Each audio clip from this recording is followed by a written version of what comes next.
Donc, je vais faire cet exercice en direct parce qu'il y a des élèves qui n'avaient pas compris de quoi il s'agissait. Étant donné qu'après je vais donner des exercices concernant des maladies génétiques et que ça va être le même genre comme cet arbre généalogique, il faut comprendre de quoi il s'agit. Alors là, ce qu'on vous disait, c'est qu'on va parler du groupe sanguin.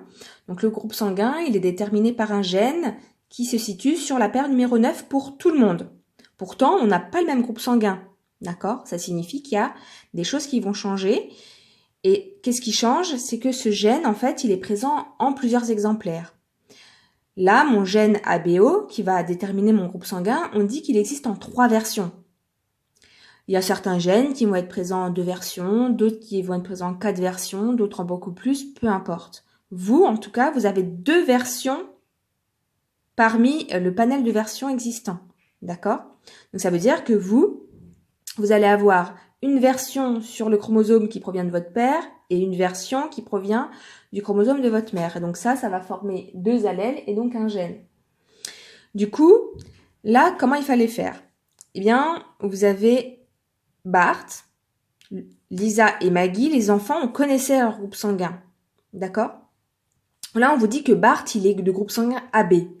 Donc c'est facile parce qu'on vous dit que l'allèle A et B sont codominants. Ça veut dire que ensemble, sur la même paire de chromosomes, ils vont codominer. C'est-à-dire que les deux vont s'exprimer. Donc effectivement, si les deux s'expriment, donc ça veut dire qu'on a l'allèle A, l'allèle B, les deux vont s'exprimer, ça va bien former le groupe AB. D'accord? Ensuite, vous aviez Lisa. On dit qu'elle est O.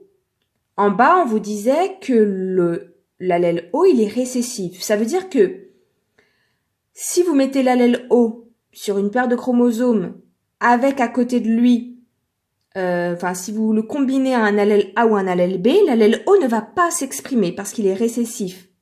D'accord? Ça veut dire que pour qu'une personne soit O, il faut forcément qu'elle possède les 2 allèles O.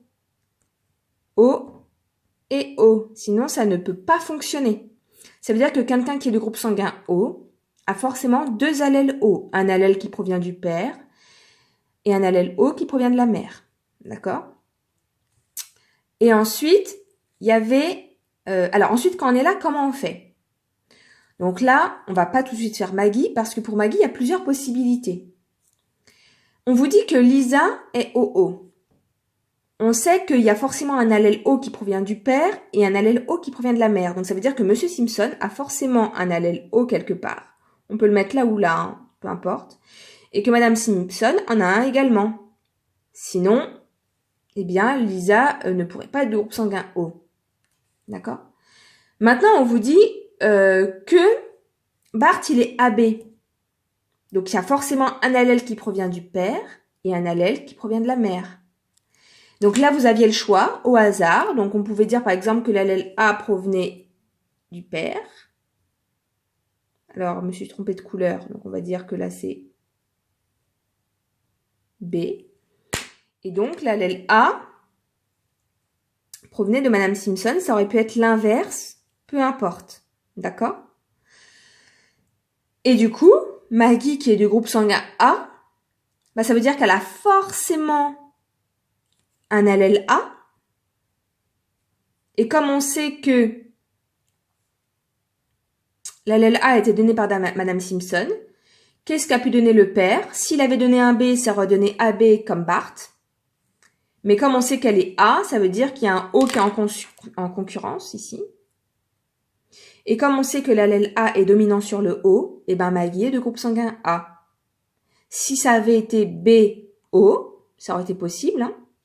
Si ça avait été le père qui avait donné le B et la mère le O, ça aurait fait BO et ça aurait donné un groupe sanguin B. D'accord? Donc là, ça veut dire que Monsieur Simpson est BO, ça veut dire qu'il est de groupe sanguin B. Et que Madame Simpson est AO, et donc ce groupe sanguin est A. D'accord? Donc en fait, pour être de groupe sanguin A, faut soit être AO ou AA. Pour être de groupe sanguin faut soit être BO ou BB. Pour être de groupe sanguin AB, il faut forcément être AB, il n'y a qu'une seule solution. Il n'y a aussi qu'une seule solution pour O, il faut être OO. Voilà. Donc j'espère que là, vous avez mieux compris. un petit peu la méthode à fonctionner. Il faut toujours commencer par les allèles qui sont récessifs. D'accord? Comme on sait que le O il est récessif, il faut forcément être OO. Donc ça, vous pouvez le placer tout de suite. Par contre, Maggie, vous n'auriez pas pu la placer tout de suite. Il faut aller d'abord remonter aux parents pour essayer de comprendre. D'accord? Enfin là, on aurait pu directement, mais on va dire que pour la méthode, il vaut mieux partir comme ça. J'espère que ça a été quand même clair. Si vous avez des questions, n'hésitez pas.